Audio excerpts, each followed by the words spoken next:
guys and what's up everybody, it's the Vesh back it again with a fresh video. So कैसे हो आप सब। तो भाई बहुत सारे बच्चे जो है डिसीजन का वेट कर रहे हैं कि फाइनल डिसीजन क्या आया। अभी भी आप लोग फाइनल डिसीजन का वेट कर रहे हो तो ये बात बता दूं, कॉलेज वालों ने आपका काट दिया। ठीक है, क्या काट दिया ये मैं बताऊंगा नहीं, तो कोड लैंग्वेज में मैं सारी बातें बताऊंगा, आपको इनडायरेक्टली सब समझ आएगा, बस समझने की कोशिश करो। तो सबसे पहली चीज मैं बताने वाला हूं कि कॉलेज वालों के खिलाफ ये वीडियो नहीं बना रहा, ना मैं भड़काने की वीडियो बना रहा हूं। मैं जो फैक्ट है वो सारे के सारे आपके आज आगे इकट्ठे करने वाला हूं। इतने सारे जो प्रोटेस्ट हुए थे, प्रोटेस्ट के बाद जितनी भी सारी चीजें हमारे को देखने को मिली है, उस चीजों को देखने के बाद, एनालाइज करने के बाद जो डेटा मेरे आगे निकल के आया है, मैं फाइनली वो फैक्ट आपके आगे रखने वाला हूं। और आप लोगों को जज करना है कि मैं सही बोल रहा हूं या गलत बोल रहा हूं, कमेंट में जरूर बताना। और सो स्टार्ट करते हैं। पॉइंट नंबर 1, एसएल वालों ने मेरे 3775 रुपए खाए हैं, जिसमें इन्होंने कहा था कि मैं बुक प्रोवाइड करेंगे, मगर इन्होंने कोई बुक प्रोवाइड नहीं करी। ये आप लोगों को पता होगा, कमेंट में बताना कितने स्टूडेंट्स हैं जिनकी बुक्स अभी तक नहीं प्रोवाइड करी हार्ड कॉपी के अंदर, क्योंकि बुक के पैसे हार्ड कॉपी के लिए लिए जाते हैं, ना कि सॉफ्ट कॉपी के लिए। ठीक है। फैक्ट नंबर टू ये एसएल वालों ने कितनी बार अपनी वीडियो में ये झूठ बोला है कि इन लोगों ने सॉफ्ट मटेरियल जितनी भी साइट है सारी साइट्स पे अवेलेबल करवा रखा है, जाके चेकआउट कर सकते हो। हाँ, करवा सकता है, अवेलेबल करवाया है, वो मैं देख चुका हूं जाके, मगर क्या उन्होंने पूरा सॉफ्ट मटेरियल अवेलेबल करवा दिया, ये उनकी बात में सच्चाई है? इसको भी कमेंट करके बताना। Point number fact 2। अब देखो एसएल वाले का अगर कोई भी बंदा इस वीडियो को देखेगा तो ये सोचेगा कि मैं उनको खिलाफ भड़का रहा हूं। तो देखो साफ सीधी बात ऐसी है, एसएल वाले कोई मेरे घर की छत के ऊपर पैसे नहीं बरसा रहे हैं। ठीक है, जो मैं उनके बारे में सच सच बोलूंगा, मेरे को पैसा मेरे आप लोगों की ऑडियंस से मिलता है और अपन को बहुत ज़्यादा पैसा चाहिए। एक्चुअली अपन को एक मर्सिडीज भी तो खरीदनी है ना, जल्दी जल्दी पैसा कमा के। तो जल्दी से वीडियो को लाइक करो और आगे वो फैक्ट बताता हूँ। ठीक है, हाँ, तो पॉइंट नंबर 3 देखो, ये कल जो ओबी हुआ था, जो भी प्रोटेस्ट हुआ, प्रोटेस्ट में पवन भाई है, उन्होंने बताया कि हमारे प्रोटेस्ट में मुश्किल से 48 स्टूडेंट आए थे। उन्होंने अपनी किस तरह से जान बचाई, ये झूठ बोल के कि 10,000 स्टूडेंट्स आए हैं, और बच्चे भी जानते 10,000 नहीं आए थे, और किस तरह से अपनी जान बचाई। ठीक है, ओवरकम करा उस चीज़ को। ठीक है, कि हम 10,000 आने वाले थे मगर नहीं आए। ये बात तो तकरीबन ठीक है कि कम से कम 1500 से 2,000 बच्चे तो आने वाले ही थे। ठीक है, मगर रात को उनको कॉल आया डीएसपी मैम का, और उन्होंने कहा कि इतनी भीड़ लाने की जरूरत नहीं है, आपकी बात सुनी जाएगी, आप 100-200 बच्चे लाओ। पॉइंट नंबर 3 यहीं पे नोटिस करना। काफी सारे बच्चे जो है मेरे को गाली देने वाले हैं, तो उससे पहले मैं बता दूं, पहले बात को ध्यान से सुन लेना उससे पहले, वरना कमेंट में मैं भी गाली दे सकता हूं बदले के, ईट का जवाब ईट से। ठीक है, तो उसके बाद पॉइंट नंबर 3 अभी पूरा नहीं हुआ। देखो, उन्होंने बोला था कि रात को इतने सारे बच्चे लाने की जरूरत नहीं है, कि आपको थोड़े से बच्चे लाओगे तो भी काम चल जाएगा। मगर जब वहां पे जब वो गए रजिस्ट्रार के पास, तो उनको जब एजुकेशन मिनिस्टर ने रजिस्ट्रार के पास भेजा, तो रजिस्ट्रार का कहना था कि आप कितने बच्चों को लेके आए हो? सिर्फ 48 बच्चों को। क्या 48 बच्चों के लिए 70,000 बच्चे मायने नहीं रखते? ठीक है, मतलब कि कम से कम जितने भी बच्चे हैं उसमें से 48 बस ओबी चाहते हैं, बाकी सारे क्या चाहते हैं? ऑनलाइन, ऑफलाइन, यही चाहते हैं। तो भाई ये बात बिल्कुल गलत है। सबसे पहले तो देखो, आप ही लोगों ने मना करा था कि आप इतनी ज्यादा भीड़ मत लाना, वरना हम लोग आते। ठीक है, तो काफी सारे बच्चे सोच रहे हैं कि हम लोग वहां पे नहीं गए तो हमारी वजह से नहीं हुआ, तो ये लोग साफ चोर है, इनके मुंह पे तिनका है। ठीक है, तो घूंघट के पीछे क्या है किसी को नहीं पता। आगे पॉइंट नंबर 4। तो पॉइंट नंबर 4 ये बात है फरवरी की, जब हमारे कॉलेज के वाइस प्रिंसिपल ने एक वीडियो अपलोड करा था। वीडियो अपलोड करते समय उन्होंने ये बात अपने मुंह से, अपने जुबान से बोली थी। उन्होंने ये बात भी बोली थी कि हमारे जो कॉलेज में सेमेस्टर 4 और सेमेस्टर 6 की ऑफलाइन क्लासेस जल्दी से कंडक्ट करवा दी जाएगी। तो कहीं नहीं हुई, घंटा नहीं कंडक्ट हुई यार मेरी ऑफलाइन क्लासेस, तो मेरे घर पे बैठे बैठे क्लासेस ली गई है।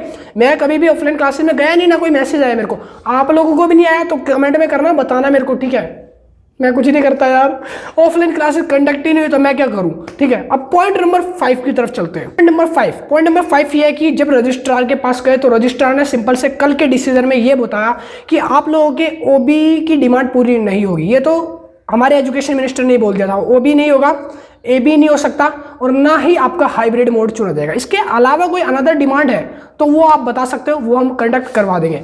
तो देखो, मुझे ही नहीं लगता ऐसे चोर लुटेरों से कुछ काम चलने वाला है, आप लोगों से प्रशासन चलने वाला है। क्योंकि अगर मान लो ये कह रहे हैं ओबी नहीं करवा सकते, हाइब्रिड मोड नहीं होगा और एबीई भी नहीं हो सकता, तो घंटा तुम कुछ करवा सकते हो, तुम्हारी पावर क्या है? तुम कुछ करवा ही नहीं सकते फिर तो, है ना। बस क्या करेंगे, तो फिर इन्होंने बोला कि हम कोई बीच का सॉल्यूशन निकालेंगे। बीच का सॉल्यूशन का मतलब होता है, रजिस्ट्रार ने बोला इसके अलावा कोई अलग डिमांड हो आपकी तो हम वो पूरी करेंगे। तो इसमें मैं बस एक ही चीज बोलूंगा, चल जुट्टा। तो देखो, ये बिल्कुल भी आपकी डिमांड पूरी नहीं करने वाले हैं, क्योंकि ये सब एकदम फ्रॉड करने वाले हैं। ठीक है, और बात करते हैं, देखो इन्होंने बच्चों ने डिमांड रखी कि हमारा 50% सिलेबस को कम किया जाए और हमारे 50% इंटरनल बेस्ड पे असाइनमेंट के नंबर के हिसाब से जोड़ा जाए, ठीक है। अब ये जो डिमांड थी ये तो भाई अनदर की डिमांड थी, इसमें ना ओबी था, ना हाइब्रिड मोड था, ना ए बी था। फिर ये डिमांड के ऊपर इनका क्या रिप्लाई आता है, इन्होंने साफ साफ बोला, पॉइंट नंबर 6 नोट करते रहना साथ के साथ, इन्होंने बोला कि हमारा जो ए बी अगर हम आपका 50% सिलेबस रिड्यूस कर देंगे, मतलब कि कम कर देते हैं अगर हम आपका आधा सिलेबस, तो बाकी यूनिवर्सिटी का सिलेबस अगर उतना है तो जो हम आपको सर्टिफिकेट प्रोवाइड करेंगे क्या उसमें 50% सिलेबस रिड्यूस करके दिखेंगे, ये लिख के भेजोगे क्या? नहीं, वहां पे तो यही लिखोगे ना कि आप अच्छे मार्क्स से पास हुए, ठीक है। और यहाँ पे इन्होंने इस बात को बोल के आपका ये प्लान भी चौपट कर दिया। इसके अलावा कोई और डिमांड हो तो बताओ। चल झूठा, तू कुछ करेगा मेरे को पता है। देखो ये कुछ नहीं करने वाले। अब फिर से मैं बता दूं, सॉरी एसएलडी वाले ये सोच रहे होंगे कि मैं उनके खिलाफ उनको भड़का रहा हूँ आप लोगों को, मगर एक बात बता दूं, अगर इन्होंने मेरे को थोड़े से पैसे दिए होते तो मैं ये सब थोड़ी करता। अब थोड़े से पैसे मेरे को दे देते तुम लोग तो मैं अच्छा ही बोलता ना तुम्हारे बारे में, क्यों बोलता फिर ऐसे बुरा? तो भाई देखो मेरे को कोई घंटा फर्क नहीं पड़ता इससे क्या मैं अच्छा बोल रहा हूँ क्या बुरा बोल रहा हूँ, बस जो फैक्ट है वो आपके सामने आने चाहिए, ठीक है। 7 पॉइंट नंबर 7 पे आ गए, 6 आ गया शायद, गिनती मत भूलो। ये है कि मेरे कमेंट सेक्शन में एक बच्चे ने कमेंट करा था, जो मैं आपको नाम नहीं बताने वाला, नाम से कुछ फर्क नहीं पड़ता, बस कमेंट करा है, वो मैं दिखा भी सकता हूँ आपको साइड में, ठीक है, नाम नहीं दिखाने वाला। कमेंट में साफ साफ इन्होंने लिखा है कि हम जब ऑफलाइन कॉलेज में क्लास लेने गए थे तो एक चैप्टर जो मैम पढ़ा रही थी उसी यूनिट का दूसरे चैप्टर में से अगर कोई उनसे सवाल पूछ लिया तो मैडम का सीधा रिप्लाई ये था, मैडम ने बोला कि मेरे को खुद को पढ़ना पड़ेगा, मेरे को अभी इसके बारे में नहीं पता। पढ़ा नहीं है फिर भी टीचर बन गए, तो हम भी ऐसे बन सकते हैं यार? फिर तो सिंपल सी बात है, जब इतना अच्छा प्रशासन है। और आपने इन्होंने एक बात और बोली थी कि ऐसे कोई टीचर है तो उनका नाम बताओ, हम उनको सस्पेंड करेंगे। तो मैं उस कमेंट वाले बच्चे से बोल रहा हूँ, प्लीज मेरे को उसका नाम बताओ। अगर मेरी वीडियो ये ड्यू प्रशासन देख रहा है, ये रजिस्ट्रार सर देख रहे हैं, तो मैं उनका नाम अगर आपको बता दूं तो आप उसको सस्पेंड कर देना, ठीक है। और मेरी वीडियो का मैं प्रोमिस लेता हूं, अगर मैं नाम बता देता हूं तो उसको सस्पेंड कर देना, ठीक है। और उसके आधे पैसे मेरे को रख के मेरे को टीचर बना लेना ना सर, मैं भी अच्छा पढ़ाता हूँ। मेरी ऑर्गेनाइजेशन बिहेवियर की वीडियो देखो जरा, आप टॉप क्लास पढ़ाता हूँ सर, बिल्कुल अच्छे से। अब बात करते हैं पॉइंट नंबर 8 की। पॉइंट नंबर 8 ये है कि काफी सारे बच्चों ने जब एसएल कैंपस के जाकर वहां पे पूछा कि बुकें क्यों नहीं आई, ये बुकें हमें नहीं प्रोवाइड करवाई जा रही, तो साफ साफ वहां के वाइस प्रिंसिपल का और वहां के स्टाफ का ये जवाब आता है बच्चों को कि ओवरसाइट कमेटी से ना बुकें जो थोड़ी देर में आ रही है। तो देखो ये बिल्कुल झूठ है, ठीक है। और ये बात आप भी जानते हो, ओवरसाइट कमेटी से बुक कभी भी धीरे नहीं आती है। हाँ, कुछ कोर्सेज की बुकें धीमे आई होगी, मगर बाकी कोर्सेज को जो अभी तक हार्ड कॉपी में बुक नहीं अवेलेबल हुई, वो पैसे कहाँ गए सर? तो भाई देखो इन लोगों ने पैसा, सीधी बात है, मैं बताऊंगा नहीं क्या करें, आप समझ ही गए होंगे, ठीक है। बहुत सारा बड़ा घोटाला किया जा रहा है भाई एजुकेशन के नाम पे, और एक नहीं सबके सब एक जैसे है, ठीक है। पॉइंट नंबर 9, देखो मेरे दिमाग में अभी ये सवाल आ रहा है बहुत ज्यादा जोर से। इनका कहना है कि ओवरसाइट कमेटी से बुक जो है लेट आती है तो हम उसमें कुछ नहीं कर सकते। अब बुक ओवरसाइट कमेटी से लेट आती है तो आप कुछ नहीं कर सकते, बुक हमें नहीं मिली, हम नहीं पढ़ पाए, तो हम अगर फेल हो जाते हैं तो हम भी ये बोल सकते हैं कि सामने हमने सब कुछ लिखा था मगर आपने नंबर काट के उसको 0 कर दिया है, ठीक है। और हम भी सीधा ब्लेम यही करेंगे कि आप लोगों ने जानबूझ के फेल करा है, आप लोगों ने बुक नहीं दी और पैसे खा के बैठ गए हो। तो ऐसा बोलना मेरे को अच्छा तो नहीं लग रहा, डर लग रहा है मेरे को अंदर से। आप मेरे पे केसेस ना कर दो, कोई भी धारा ना लगा दो, वैसे मेरी धारा किसी से डरती नहीं है। तो देखो मेरे को इससे फर्क नहीं पड़ता, बस आप लोग कमेंट में बताना कि आप लोगों को बुक मिली या नहीं मिली। और जो ये बोलते हैं ओवरसाइट कमेटी से आंसर लेट आए, तो आप लोग भी यही बोलना कि आप लोगों का आंसर है इन लोगों ने बुक प्रोवाइड नहीं करी, तो कैसे पढ़ेंगे हम, ठीक है। अब बात करते हैं कुछ बच्चे बुक प्रोवाइड करने की। तो माय लॉर्ड, पॉइंट नंबर 10, बच्चों ने जब अपने डिसीजन में आगे ये बोला कि हमारे पास बुक नहीं है तो बुक के बिना कैसे स्टडी कर सकते हैं, तो कॉलेज का साफ साफ कहना था, रजिस्ट्रार का साफ साफ, एजुकेशन मिनिस्टर का साफ साफ, सबका यही कहना था कि आप लोग तो नकल करना चाहते हो सर, हम शिक्षा को परम धर्म मानते हैं और इसको हम नकल नहीं करवा सकते। तो एक चीज मैं आपके कान में थोड़ा सा साफ कर दूं, थोड़ी सी मिट्टी अगर लगी तो मैं झाड़ देता हूं। देखो कैसे, आप एपीजे अब्दुल कलाम को जानते होंगे, डॉक्टर एपीजे अब्दुल कलाम? नहीं जानते सर, गूगल कर लो ना। आप जानते नहीं होंगे तो गूगल कर लो, मेरे को पता नहीं जानते होंगे, बड़े आदमी छोटे आदमी को कैसे जानेंगे। तो देखो एपीजे अब्दुल कलाम जो थे मिसाइल मैन थे, उन्होंने एक मिसाइल लॉन्च किया था। क्या दिल्ली यूनिवर्सिटी के इतिहास में किसी स्टूडेंट ने मिसाइल लॉन्च करी है सर? करी है क्या? क्योंकि सारे अभी तक नकल से पास हुए हैं। और एक बात अच्छी बताऊं सर, फैक्ट ये है, डॉक्टर अब्दुल कलाम दिल्ली यूनिवर्सिटी में नहीं पढ़ते थे सर। तो ये जो फैक्ट है मैंने आपको दिया, शायद आपको समझ आ गया मैं कहाँ को इशारा कर रहा हूँ सर, तो समझ आ गया होगा आपकी कॉलेज के लेवल किधर है।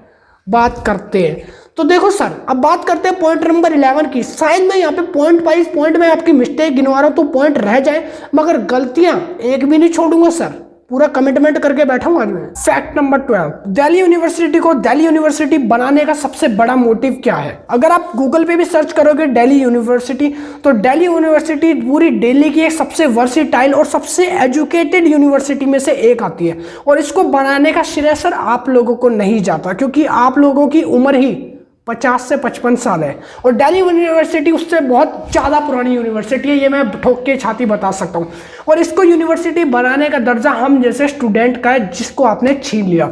और अब ये दिल्ली यूनिवर्सिटी से दिल्ली यूनिवर्सिटी नहीं रहने वाली सर, अब ये दिल्ली यूनिवर्सिटी से क्या हो जाएगा पता है आपको? सिटी नहीं रह गई है। ये देखो, ये बिल्कुल एक तरह से धंधा बन चुका है कि किस तरह से आपको ज़्यादा मोटी कमाई अगर करनी है तो दिल्ली यूनिवर्सिटी में आओ, वहाँ पे बहुत सारे लफंडर से छात्र पढ़ते हैं, उनके नाम पे किसी भी चार्ज के हिसाब से बुक ले लो और बुक उनके मुंह पे मार दो, इतने पैसे रख लो, चाहे उनको हार्ड कॉपी दो चाहे उनको सॉफ्ट कॉपी दो। अभी तक किसी भी इतिहास में दिल्ली यूनिवर्सिटी का कोई भी ऐसा केस नहीं होगा जिसमें कोई भी ऐसा अब्दुल कलाम जैसा बना हुआ। बनेगा भी कैसे सर?